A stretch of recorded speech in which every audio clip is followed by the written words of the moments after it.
हर हर महादेव ओम काली। तो प्रेमी भगतजनों, शिवानंद आश्रम ट्रस्ट हरिद्वार की तरफ से मैं योगी आनंद इस वीडियो में आपका स्वागत करता हूं। तो वीडियो के टाइटल से आप समझ ही गए होंगे कि कुल देवी की रुष्टता के कारण के बारे में यह वीडियो है। तो मित्रों, मैं आपको आज ऐसे ठोस कारण बताऊंगा कि जिनके द्वारा आप जान सकते हैं कि आपकी कुल देवी क्यों रुष्ट होती है।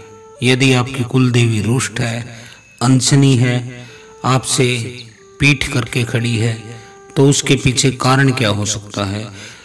वैसे तो इसके बहुत कारण होते हैं, लेकिन जो मुख्य कारण है, जो ठोस कारण है, जो वैज्ञानिक कारण है, वह मैं आपको इस वीडियो में बताऊंगा।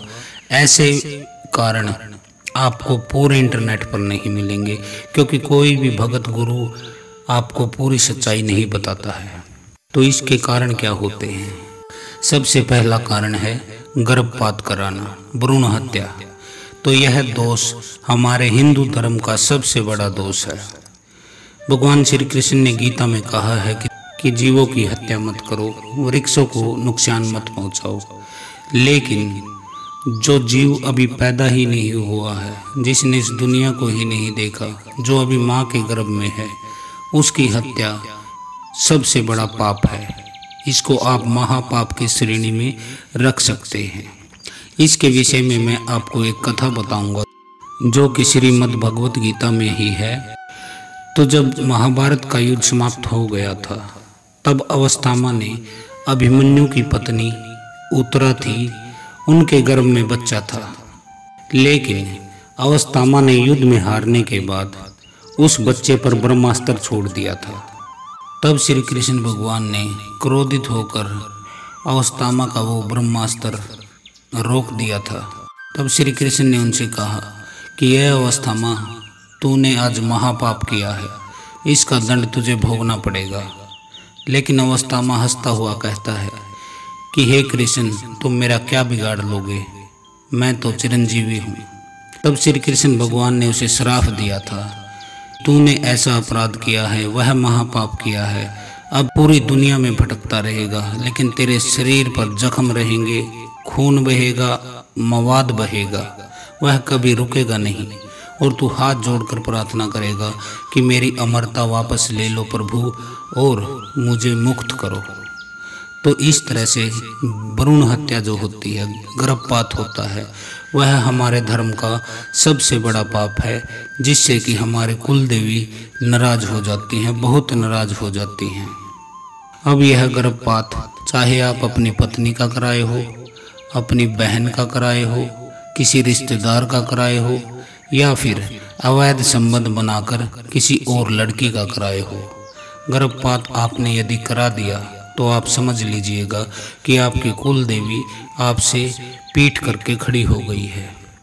दूसरा कारण होता है भागकर शादी करना, किसी अन्य जाति में भागकर शादी कर लेना। तो इससे भी आपकी कुल देवी रुष्ट हो जाती हैं।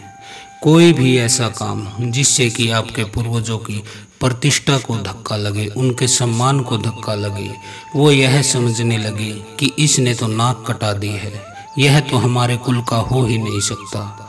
यदि इस तरह का कोई काम आप कर देते हैं, तो आप कुल देवी की नज़रों से गिर जाते हैं और वह आपसे रुष्ट हो जाती है।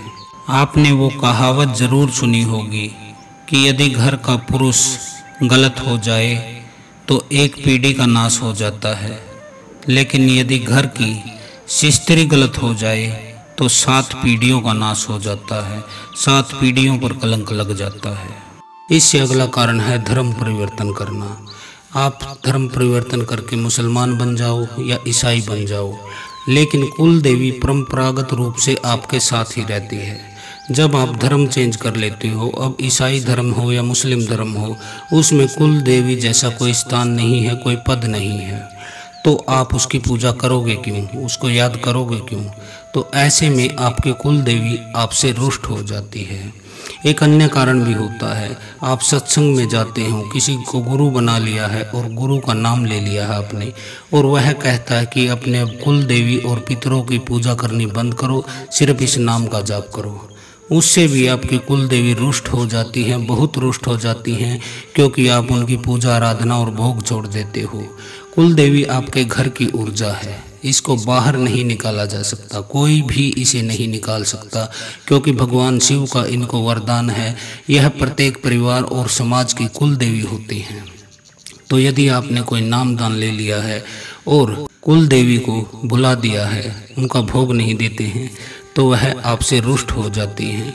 अक्सर मेरे पास कुछ लोग आते हैं, पंजाब से आते हैं, जो सिख धर्म को मानते हैं, लेकिन उनके जीवन में नकारात्मक शक्तियों की समस्याएं होती हैं और उनका कोई इलाज नहीं होता।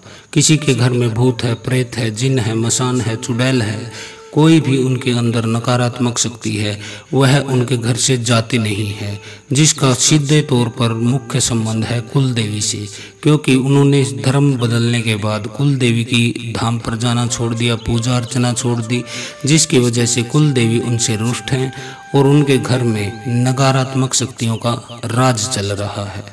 तो ऐसे में यदि आप धर्म परिवर्तन करके अपना चेंज कर लेते हैं, तो आपकी कुल देवी आपसे रुष्ट हो जाती हैं।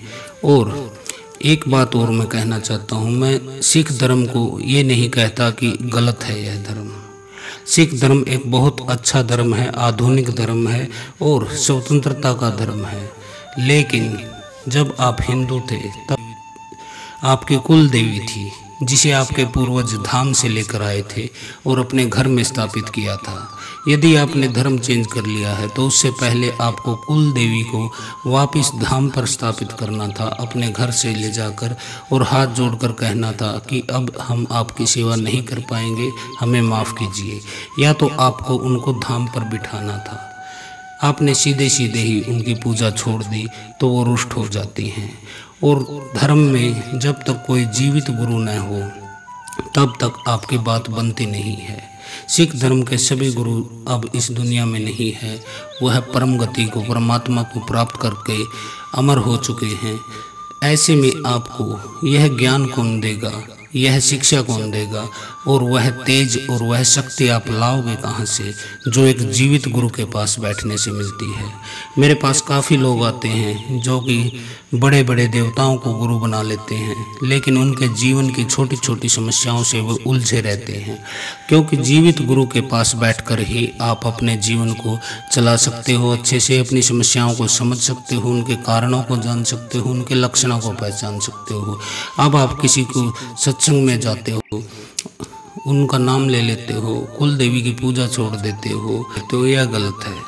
आप नाम लीजिए, गुरु का नाम लीजिए, इसमें कोई भी समस्या नहीं है। लेकिन जितने भी सत्संग हैं, चाहे वो राधा स्वामी है, निरंकारी है, या किसी और महापुरुष का जो सत्संग है, वह आपको परलोक के बाद की जो है आगे पहुंचाने की बात करता है, वह आपको मुक्ति का मंत्र देता है। लेकिन आप इस संसार में बने रहते हो। इस संसार में बने रहने के लिए, यहाँ की सुख सुविधाएं पाने के लिए आपको अपने कुल देवी और पितरों की सेवा करनी पड़ती है। ऐसा कोई उपाय नहीं है कि बिना कुल देवी और पितर के आप इस संसार में सुखी रह सको।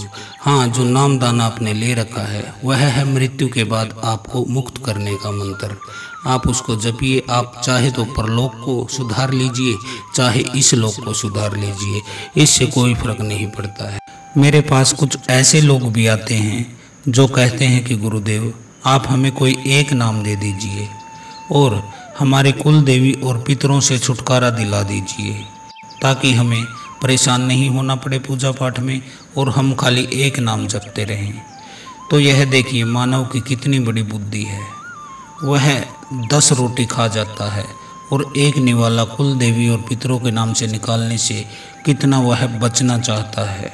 मनुष्य का स्वभाव ही ऐसा होता है कि वह जब प्रार्थना करता है तो सोचता है कि भगवान सुन रहा है, लेकिन जब निंदा करता है तो सोचता है कि भगवान बहरा हो गया है, अब वह उसकी बात सुन नहीं रहा है। तो जब आप किसी गुरु के सामने जाकर कहते हो कि कुल देवी देवता को ख़त्म कर दो या फिर उनसे छुटकारा दिला दो, तब आपके कुल देवी देवता आपकी ये बातें सुन रहे होते हैं, जिससे कि वह बहुत क्रोधित हो जाते हैं और कई गुरु आपको बेवकूफ़ भी बना देते हैं कि मैंने आपकी कुल देवी को बांध दिया या छुटकारा दिला दिया या ख़त्म कर दिया। यो एक ऊर्जा होती है और ऊर्जा को ख़त्म नहीं किया जा सकता है। अब तो वैज्ञानिकों ने भी कह दिया कि रेत के एक कण को भी ख़त्म नहीं किया जा सकता है। हाँ, उसके टुकड़े किए जा सकते हैं, छोटे से छोटा टुकड़ा किया जा सकता है। पानी की एक बूंद को भी ख़त्म नहीं आप कर सकते हो। आप उसे जमाओगे, तापमान से 0 से नीचे ले जाओगे तो वह बर्फ़ के रूप में रहेगा, वह पिघल कर पानी के रूप में रहेगा। आप आग से उसे जलाओगे तो वह भाप बनकर बादल बन जाता है। तो कोई भी ऊर्जा ख़त्म नहीं होती है और आपको कोई बेवकूफ़ बनाता है तो कोई भी आपकी कुल देवी को आपके घर से निकाल नहीं सकता है, क्योंकि उनको भगवान शंकर का आशीर्वाद है कि वह आपके घर में ही आपके जन्म से लेकर मृत्यु तक आपके साथ विद्यमान रहेंगी। उनको कोई हटा नहीं सकता, उनको कोई ख़त्म नहीं कर सकता। सर्वमान्य शक्ति है जो आपके जीवन में पहरा देती है। और जिन्हें केवल एक ही नाम जपना हो उनको भी मैं उपाय बता देता हूँ। यदि आपको न कुल देवी की पूजा करनी है, न पितरों की पूजा करनी है, न किसी इष्ट की पूजा करनी है, तो आपको केवल एक ही मंत्र से आपका उद्धार हो जाए, तो उसके लिए आपको संसार छोड़ना पड़ेगा, आपको संन्यास लेना पड़ेगा। जब तक आपके पास घर है, परिवार है, बीवी है, बच्चे हैं, आपके अंदर लोभ है, कामना है, अहंकार है, तब तक आप एक नाम से, एक मंत्र से इस जीवन में चल ही नहीं सकते हैं। क्योंकि संसार की ज़रूरतों को यदि पूरा करना है तो संसार के नियमों के हिसाब से ही चलना पड़ेगा। यदि आप ऐसी व्यवस्था चाहते हैं कि जो सन्यासियों को उपलब्ध है वो आप घर में ही करें, तो उसके लिए आपको भगवान शिव के रूल से ही चलना होगा और अपने कुल देवी और पितरों के पूजा आराधना आपको करनी पड़ेगी। इसके बाद अगला कारण जो होता है कुल देवी के रुष्ट होने का, वह है चोरी करना। चोरी आप चाहे अपने घर में करिए या किसी और के यहाँ करिए, यह एक बहुत बड़ा अपराध है जिसको कुल देवी कभी क्षमा नहीं करती है। इसके बाद है बलात्कार करना। यदि आपके घर का कोई पुरुष या आप स्वयं कोई बलात्कार करते हैं तो आपकी कुल देवी आपको जीने नहीं देती है, वह आपकी ईंट से ईंट भिड़ा देती है। इसके मैं कुछ उदाहरण आपके समक्ष पेश करना चाहता हूँ। तो पहला उदाहरण है गौतम ऋषि का। गौतम ऋषि एक बहुत ही सिद्ध ऋषि थे। उनकी पत्नी का नाम अहिल्या था और इंद्र जो देवराज इंद्र हैं वह उनकी पत्नी पर मोहित था। तो इंद्र ने क्या किया, उसने चंद्रमा को अपने साथ मिलाया। चंद्रदेव मुर्गे के रूप में गौतम ऋषि के घर पर पहुंच गए। गौतम ऋषि सुबह 4 बजे मुर्गे की भांग सुनकर यमुना नदी में स्नान करने जाते थे। उसके बाद वो पूजा करते थे। तो उस दिन चंद्रमा ने मुर्गे का रूप धारण करके रात को, आधी रात को ही भांग दे दी। गौतम ऋषि उठकर चले गए कि सुबह हो गई, ब्रह्म मुहूर्त हो गया, और वो घर से निकल गए। तो इंद्र जो देवता थे उन्होंने गौतम ऋषि का रूप धारण किया और उनकी पत्नी के साथ संभोग किया। वह एक बलात्कार की श्रेणी में ही आता है, क्योंकि यह धोखा दिया होता है। जब गौतम ऋषि वापस लौटे तो अहिल्या ने देखा कि तुम्हारे पति तो बाहर खड़े हैं और यह दूसरा व्यक्ति है, यह कोई मायावी है जो गौतम ऋषि के रूप में आप संभोग किया है जिसने। तो इस तरह से गौतम ऋषि इंद्र को श्राप दे देते हैं कि तुम नपुंसक हो जाओगे। वह चंद्रमा को भी श्राप देते हैं कि तुमने मुर्गा बन के मेरे साथ धोखा किया है। मुर्गा उस समय सतयुग की बात है, उस समय केवल एक बार भांग देता था सुबह ब्रह्म मुहूर्त में, लेकिन गौतम ऋषि ने श्राप दे दिया कि अब तुम हर समय भांग देते फिरोगे। तो अब मुर्गे का कोई समय नहीं है। आजकल आप देख सकते हैं मुर्गा किसी भी समय भांग दे सकता है। तो यह एक उदाहरण हुआ। इसके अलावा मैं दूसरा उदाहरण देता हूँ कि यह कार्य करने से बड़े देवता भी नहीं बच पाए हैं। वृंदा थी जालंधर की पत्नी। जालंधर एक बहुत बड़े मायावी राक्षस थे और उन्होंने तीनों लोगों को जीत रखा था और पत्नी के पति धर्म की वजह से वो जिंदा था। उसकी शक्ति थी उसकी पत्नी का पतिव्रता होना। भगवान शिव भी उन्हें न मार पाए। तब भगवान विष्णु ने क्या किया, उन्होंने जालंधर का रूप धर के वृंदा के साथ संभोग कर दिया, उनका पतिव्रत धर्म तोड़ दिया, जिसके बाद जालंधर को मार दिया गया क्योंकि उनकी शक्ति खत्म हो गई थी। तो वृंदा ने जब पता लगा कि भगवान विष्णु ने उनके साथ रति की है, रमन किया है, संभोग किया है धोखे से, तो उन्होंने श्राप दिया था विष्णु भगवान को कि आप पत्नी के वियोग में भटकते फिरोगे। जिस तरह से आपने मुझ जैसी पतिव्रता औरत को अपने पति से जुदा किया है और मेरे पति को मृत्यु करके मुझे विधवा बना दिया है। इसके अलावा एक और मैं आपको यहाँ उदाहरण देना चाहूँगा, वह है तुलसी का उदाहरण। शंखचूड़ थे, वह भी एक राक्षस थे। सभी लोगों को उन्होंने जीत लिया था। उनकी भी पत्नी पतिव्रता थी, जिसकी वजह से शंखचूड़ को कोई मार नहीं सकता था। उनकी पत्नी का तप इतना बड़ा था। लेकिन भगवान विष्णु ने क्या किया, शंखचूड़ के रूप में जाकर उस तुलसी से संभोग कर दिया और उसका पतिव्रता धर्म था वह तोड़ दिया। यह देव हित में किया था, उन्होंने संसार के हित में किया था, लेकिन कार्य तो यह गलत ही था। तब तुलसी ने भगवान विष्णु को श्राप दिया था कि तुम काला पत्थर बन जाओ, और वो काले पत्थर में परिवर्तित हो गए थे। तब से ही शालिग्राम का महत्व बढ़ा और शालिग्राम और तुलसी की अब शादी कराई जाती है। तो ये 3 कथा हैं। वह है बलात्कार न करना।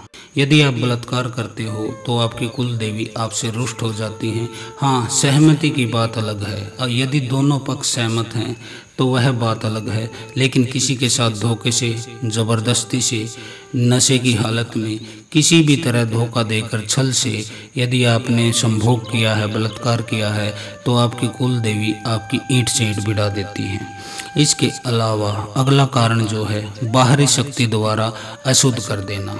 यदि कोई बाहर से तांत्रिक या कोई ओझा, कोई गुनिया, कोई भगत के पास आपके घर से, आपके परिवार से कोई व्यक्ति चला जाए और आपके ऊपर तंत्र कराए, क्योंकि वह व्यक्ति भी आपके ही घर में पैदा हुआ है, उसकी भी कुल देवी वही है, तो वह तंत्र कराने जाता है और अपने साथ कोई भूत, पिशाच, जिन, कोई खबीस, कोई मुस्लिम शक्ति, कोई मैली शक्ति ले आता है, जिसकी वजह से आपका घर अशुद्ध हो जाता है। कोई विष्ठा, कोई मांस, कोई खून के छींटे आपके घर में मार देता है, पूजा स्थान को अशुद्ध कर देता है। तब भी आपकी कुल देवी रुष्ट होकर एक साइड हो जाती हैं। इसके अलावा अगला कारण जो है, 3 साल तक धाम पर बहराम न करना। यदि आप अपनी कुल देवी के धाम पर 3 साल तक नहीं जाते हैं, माथा नहीं टेकते हैं, वहाँ भोग नहीं देते हैं, तो भी आपकी कुल देवी जो हैं आपसे रुष्ट हो जाती हैं। इसके अलावा मैली कुचैली शक्तियों की पूजा साधना करना। यदि आप किसी मैली कुचैली शक्ति की पूजा साधना करने लगे हैं, चाहे आप तांत्रिक बनना चाहते हैं या कोई और कार्य सिद्ध करना चाहते हैं, और आप नकारात्मक गलत शक्तियों की पूजा करने लगे हैं, जैसे कि मसान की आप पूजा करने लग गए हैं, किसी प्रेत की पूजा करने लगे, किसी जिन की आप साधना करने लग गए हैं, किसी पीर की आप साधना करने लगे हैं, कोई भी ऐसी शक्ति जो तामसिक भोग लेती है, जहाँ पर जीव हत्या की जाती है, जीव की बलि दी जाती है, तो ऐसी साधना करने से आपकी कुल देवी आपसे पीट करके खड़ी हो जाती हैं, आपको जिंदगी भर तक वह जीने नहीं देती। तो अगला कारण है किसी कन्या पर जुल्म करना। चाहे वह कन्या आपकी सौतेली बेटी है, आपकी जेठानी की लड़की है, आपके देवरानी की लड़की है, या कोई रिश्तेदार लड़की आपके घर में रहती है, उसकी माँ नहीं है, या फिर आपकी खुद की लड़की है। कई बार ऐसा होता है कि हमारे यहाँ पहली लड़की हो जाती है, और जबकि हम लड़के की आस करते हैं तो हमारे घर में उस दिन चूल्हा नहीं जलता, हमारा मुंह फूल जाता है, तो हम उस कन्या पर, उस बेटी पर अत्याचार करने शुरू कर देते हैं। यदि 2 लड़की हो जाती हैं तब तो यह अत्याचार की सीमा और बढ़ जाती है। चाहे वो आपकी पोती हो, चाहे आपकी बेटी हो, आप उन पर अत्याचार करती हैं तो इसका बदला कुल देवी आपसे ज़रूर लेती है। या फिर आप किसी पड़ोस की लड़की पर कोई जुल्म करते हैं, कोई तंत्र मंत्र कराते हैं, या उसको शारीरिक परेशानी देते हैं, मानसिक रूप से उसको परेशान करते हैं। किसी भी तरह आप कुंवारी कन्या पर यदि अत्याचार करती हैं, जुल्म करते हैं, तो भी आपकी कुल देवी रुष्ट हो जाती हैं, क्योंकि जो कुल देवी होती हैं वह कुंवारी कन्या के रूप में ही होती हैं। वह 16 साल से कम उम्र की कन्या के रूप में इस धरती पर स्थापित हुई हैं। तो इसलिए आप ध्यान रखिएगा कि किसी भी कन्या पर आपको अत्याचार नहीं करना है। शादी के बाद लड़की की कुल देवी अलग हो जाती है, उसका पति होता है, सास ससुर होते हैं, वह अगले घर की हो जाती है, तब आपका कोई प्रभाव नहीं होता।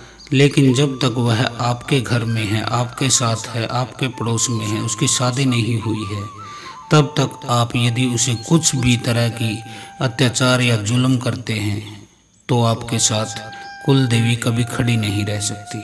और अंतिम जो कारण है वह है सालाना भोग न देना।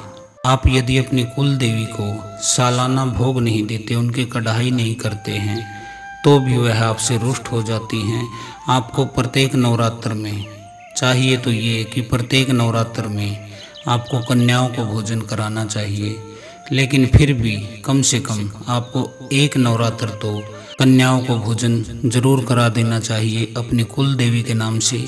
यदि आप ऐसा नहीं करते हैं तो आपकी कुल देवी आपसे रुष्ट हो जाती हैं, आपकी तरफ पीठ करके खड़ी हो जाती हैं और जीवन में आपके न तो कोई शुभ कार्य होता है, न ही मांगलिक कार्य होता है। तो यह कुल देवी की शक्ति होती है, उनका महत्व होता है, उनका प्रभाव होता है आपके जीवन पर, जो कि आपके जीवन में सुख और दुख दोनों चीज़ों के लिए जिम्मेदार होता है। कुल देवी आपके जीवन में 95% तक नियंत्रित करती है सभी चीज़ों को। बाकी जो आप इष्ट देव की पूजा करते हैं, आप 4 धाम की यात्रा करते हैं या किसी और धाम पर जाते हैं, किसी और भगवान को मानते हैं, तो उसका प्रभाव आपके जीवन पर केवल 5% पड़ता है। जो रियल प्रभाव है वह आपके घर की ऊर्जा, आपके पूर्वज, आपके कुल देवी, आपके पितरों का पड़ता है। तो यह चीज़ें मैंने आपको बता दी। अब आप स्वयं हिसाब लगाइए कि आपके जीवन में इन लक्षणों में से कौन सा लक्षण है जिसकी वजह से आपकी कुल देवी रुष्ट हुई है। अब आप अपनी क्षमा मांगिए और आगे से कोई भी ऐसा गलत कार्य न कीजिएगा कि जिससे आपकी कुल देवी आपसे रुष्ट हो और आपके जीवन में कोई तूफान आए। तो ये कुछ कारण हैं जिनसे कि आपकी कुल देवी नाराज होती हैं। इनके लक्षण मैंने बता दिए, वो कारण मैंने बता दिए। अब आप स्वयं अपने दिमाग से, क्योंकि दिमाग भगवान ने आपको भी दिया है, जो मैं बातें कह रहा हूँ वह अपने दिमाग में डालिए और आकलन कीजिए कि जो जो मैंने बात बताई है, एक एक बात सच है। वह आपके जीवन के अनुभव से, आपके समाज से, आप किसी भी तरह, किसी भी किताब से, किसी भी ग्रंथ से, किसी बड़े बूढ़े से आप जानकारी ले सकते हैं कि जो जो कार्य मैंने बताए हैं, क्या ये कार्य न्याय संगत हैं, क्या ये कार्य धर्म के विरुद्ध नहीं है। यदि आप धर्म के विरुद्ध कोई भी कार्य करते हैं तो आपकी कुल देवी आपसे रुष्ट हो जाती हैं। तो आज के लिए इतना ही। हर हर महादेव। ओम काली।